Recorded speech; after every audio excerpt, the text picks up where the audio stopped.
या देवी सर्वभूतेषु मारूपेण संस्थिता नमस्तस्यै नमस्तस्यै नमस्तस्यै नमो नमः देवी सर्वभूतेषु शक्तिरूपेण संस्थिता नमस्तस्यै नमस्तस्यै नमस्तस्यै नमो नमः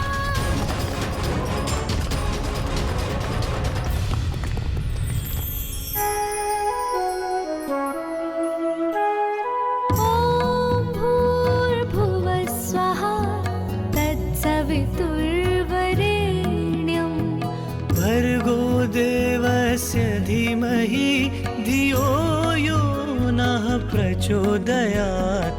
ओम भूर्भुवः। गणेश जी, आपने मुझे मुक्त कराया है, इसके लिए आपका कोटि कोटि धन्यवाद।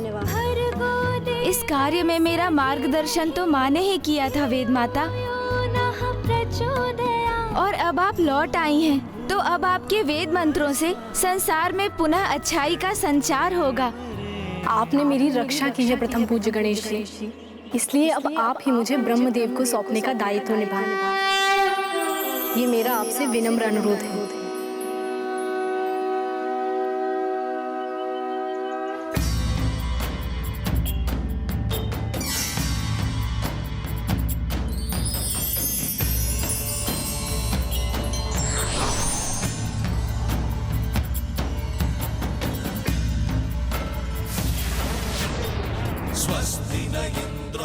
प्रणाम फूफा जी।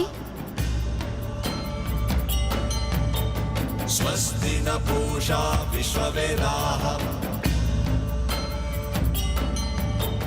स्वस्ति नस्तारक्षो अरिष्टनेमिः। फूफा जी, मैं आपकी निधि वेद आपको सौंपता हूँ।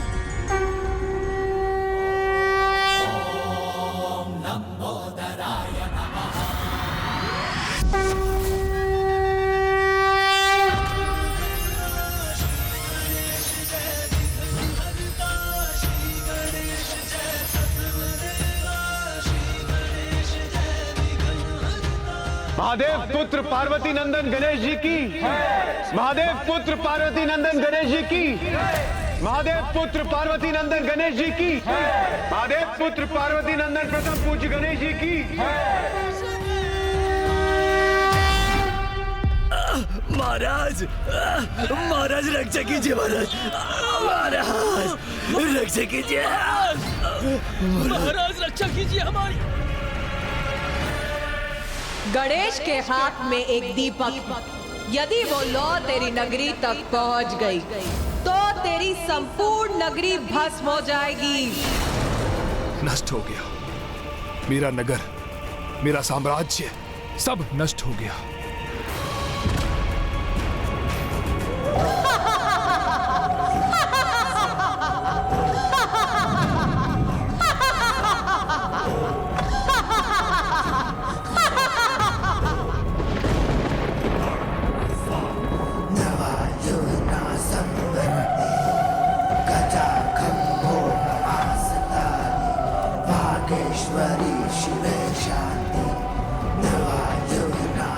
वो गुफा माता के निश्चित पूजा का स्थान, वही एकमात्र स्थान सुरक्षित है यहाँ, और वहीं से आ रहा ये अटास का स्वर।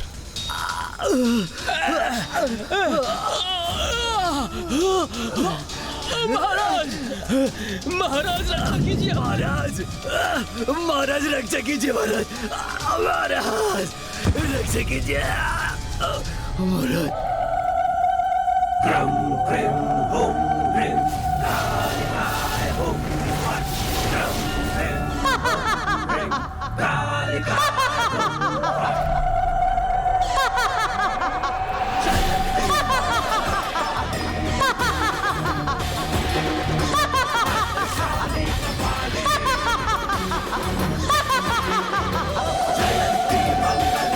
माता,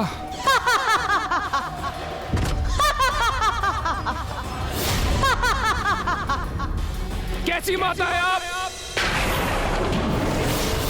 परम भक्त हूं मैं आपका, पूछता हूं आपको, किंतु आपके समक्ष एक बालक मेरा राज्य नष्ट कर गया, मेरा सर्वस्व भस्म हो रहा है, और आप अटास कर मेरा उपहास कर रही है।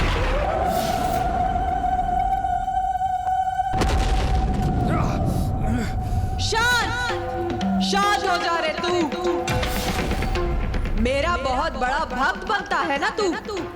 और मैंने तुझे अपनी पूजा करने के लिए कहा था, और तूने मेरी पूजा की भी तो कौन सी?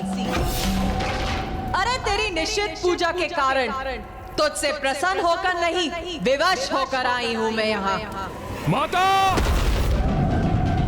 शांत शांत मूर्ख, मेरे समक्ष स्वर ऊंचा करेगा। बोल, मुझसे इतनी दृष्टता करेगा तू? मुझसे इतना दुस्साहस करेगा तू? माता, मेरी बुद्धि को कुछ नहीं सूझ रहा माता। मैं क्या करूं माता? आप मुझे बताइए माता, मैं क्या करूं? सुधर जा तू मूर्ख।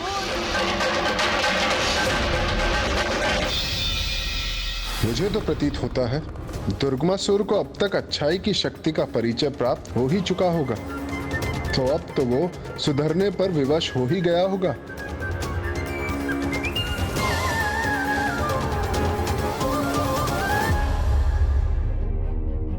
क्या हुआ पुत्र गणेश? अब क्या चिंता सता रही है तुम?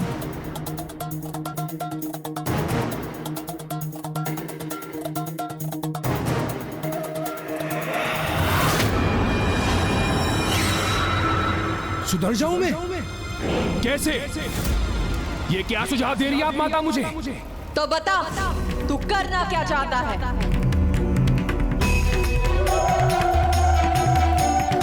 मुझे कुछ समझ नहीं आ रहा माता। मेरे पास तो कुछ भी शेष नहीं बचा। उस बालक ने मेरा सब कुछ नष्ट कर दिया माता। मैं टूट रहा हूं माता।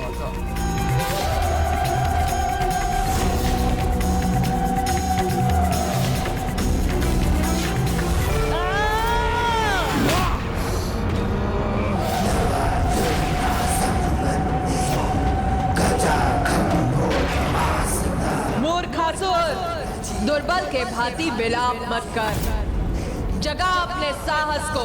उठ! तू महाराज है यहाँ का, तो जा, तो अपने महाराज होने का दायित्व निभा।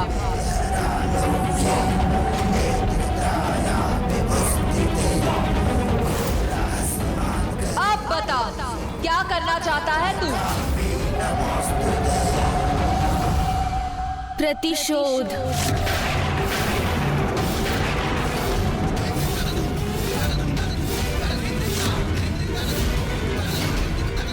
प्रतिशोध? गणेश जी, आप ये क्या कह रहे हैं? जिस अवस्था में दुर्गमासुर है उसके लिए प्रतिशोध की कल्पना करना तो दूर, वो उसका साहस भी नहीं कर सकता।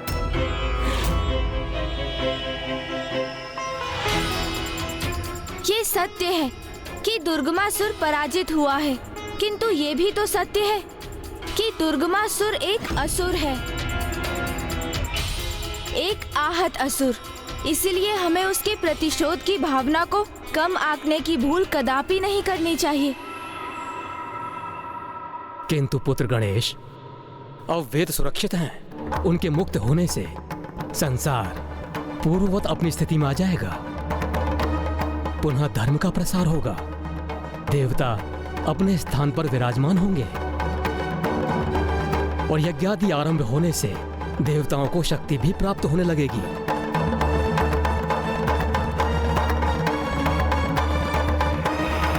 वेद की देवी देवताओं के निकट आ गई तो क्या हुआ? संसार में मैं अब भी अधर्म का प्रचार करूंगा। पुनः देवताओं को शक्तिशाली नहीं होने दूंगा मैं। उन्हें भविष्य प्राप्त ना हो, इसलिए यज्ञ बाधित करूंगा मैं। उनके द्वारा सृष्टि के संचालन में ऐसी बाधा उत्पन्न करूंगा कि जिससे देवताओं का नाम ही मिट जाएगा। और ये तू करेगा कैसे? तापी!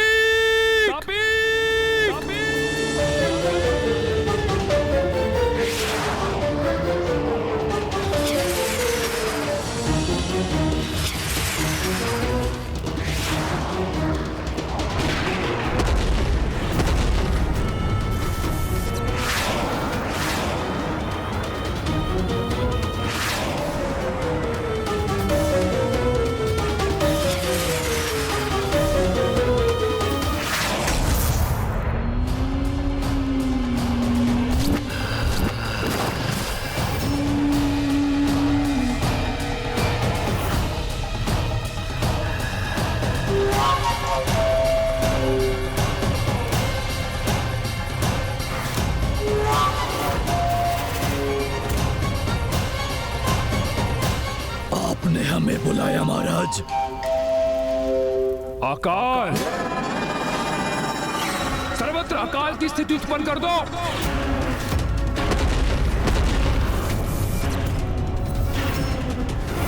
जो आज्ञा महाराज।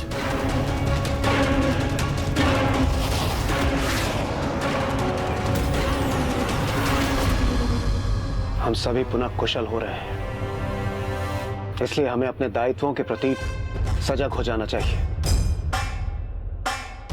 सप्तऋषि, आप यज्ञ आरंभ कीजिए। आपके यज्ञ से हम सभी को भविष्य की प्राप्ति होगी। वैदिक मंत्रों के उच्चारण से और यज्ञ की हविष्य से हम सभी को पुनः बल प्राप्त होगा और हम अपने कर्तव्यों को निभाने में सक्षम होंगे। मेरी किरणें संसार में ऊष्म ऊर्जा और प्रकाश प्रदान कर पृथ्वी पर जीवन का स्रोत बनेंगी, जिससे जीवन चक्र सुचारू रूप से क्रियाशील रहेगा। और जब सूर्य देव जलाशयों एवं जल के अन्य स्रोतों को उष्णता प्रदान करेंगे, तब मेरा जल वाष्प बनकर ऊपर उठेगा और उस वाष्प को मैं अपने वायु प्रवाह से आकाश में ले जाऊंगा, जहां उसे मेघ उत्पन्न होंगे। और मैं देवराज इंद्र मेघों से वर्षा कर जल को पुनः पृथ्वी पर लौटाकर प्रकृति को संपूर्ण पोषण प्रदान करूंगा, जिससे सृष्टि में जीवों को भोजन प्राप्त होगा और जल उनकी प्यास बुझाएगा। जीवों का जीवन तृप्त होगा। जल तत्वों से भूमाता भी जीवनदायिनी बन जाएगी। और एक के माध्यम से हम आप देवताओं को जो भी अर्पित करेंगे, अग्निदेव की पत्नी देवी स्वाहा आप तक पहुंचा देगी। संपूर्ण सृष्टि की दशा दयनीय हो गई थी, किंतु अब इस हवन यज्ञ से पुनः सब कुछ पूर्वार्थ हो जाएगा। वेद माता पुनः अपने स्थान पर लौट आई है, इसलिए संसार में अच्छाई का विस्तार हो रहा है। इसलिए आप अविलंब यज्ञ को आरंभ कीजिए जी, जिससे हम सभी अपनी शक्ति को एकजुट कर जगत कल्याण के मार्ग पर आगे बढ़ सकें। उचित है देवराज इंद्र।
तुम सब अपने हवन यज्ञ से सृष्टि को पुनः पूर्ववत करना चाहते हो, किंतु मैंने तो तुम सब के लिए कुछ और ही सोचा है मूर्खों।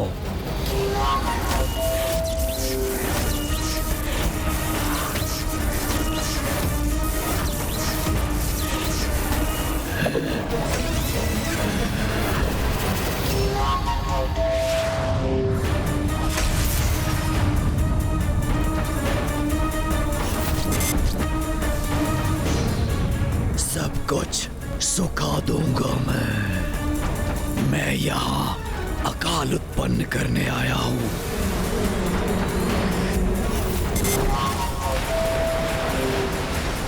जब जल वाष्प बनेगा तभी तो होगी वर्षा, किंतु जब जल ही सूख जाएगा तो कैसे बनेगी वाष्प और कैसे होगी वर्षा।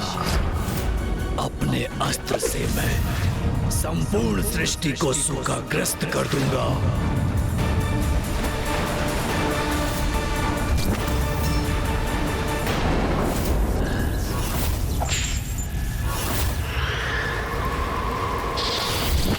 ना पीने के लिए जल होगा, ना ही कृषि के लिए वर्षा। जल के सभी स्रोतों को सुखा दूंगा मैं।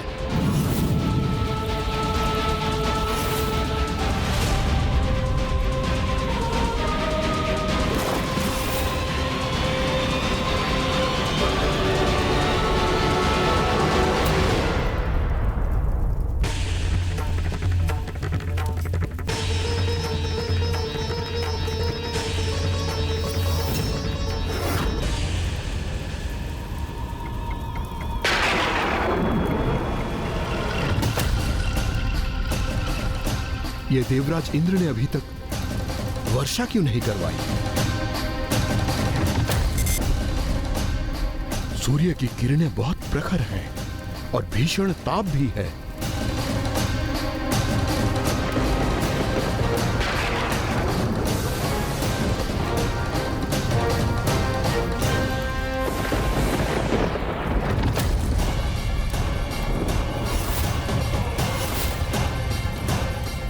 यज्ञ रोकिए, यज्ञ रोकिए।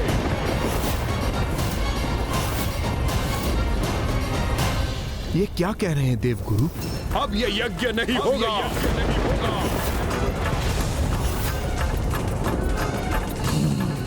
एक पंथ दो काज। इधर अकाल उत्पन्न किया मैंने और उधर इन ऋषियों का यज्ञ भी थम गया।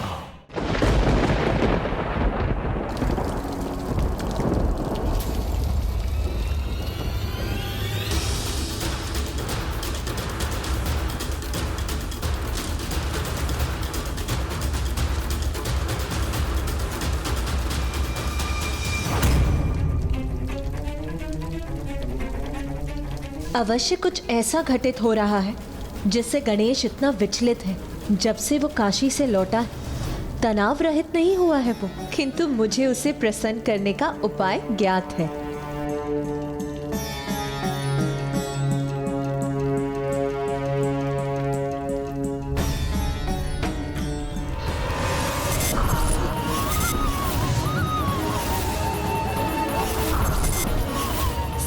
सृष्टि में अकाल पड़ा है। सभी जीव जंतु त्राही त्राही कर रहे हैं। मुझे दुर्गमासुर से पूर्व उसके इस आतंक का अंत करना होगा, क्योंकि उसी के कारण हमारे सभी भक्तगण असहनीय पीड़ा और वेदना से त्रस्त होते जा रहे हैं। हम अपना यज्ञ रोक दें, किंतु क्यों देवगुरु?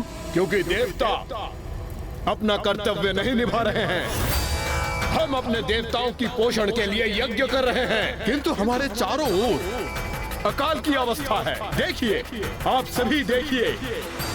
अब तक तो वर्षा हो जानी चाहिए थी, किंतु वर्षा की एक बूंद भी कहीं लक्षित नहीं हो रही। जल के सभी स्रोत सूख चुके हैं सर्वत्र।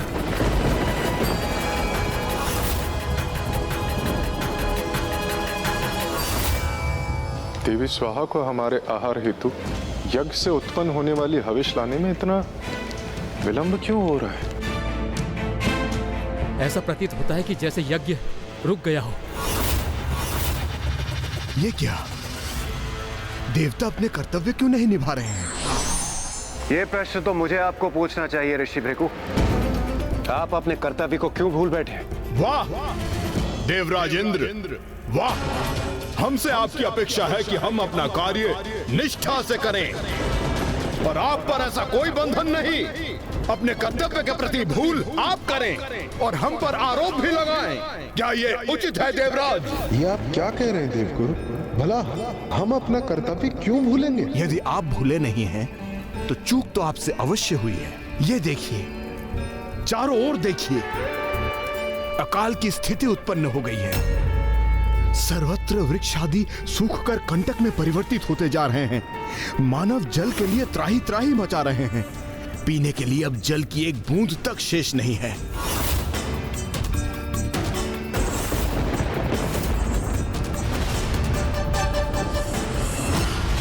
मैं अपने पुत्र के लिए कुछ विशेष लाई हूँ।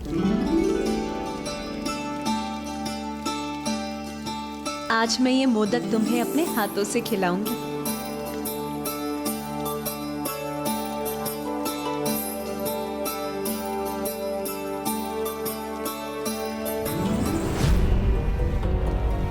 गणेश, तुम्हारे नेत्रों में ये अश्रु कैसे?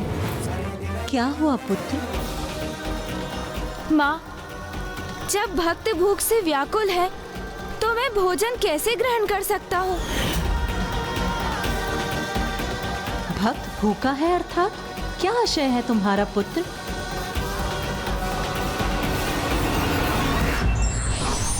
सज्जनों एवं भक्तों को कष्ट में देख ईश्वर उस समय तक शांतचित नहीं रह पाते जब तक कि वे उनका कष्ट नहीं हर लेते।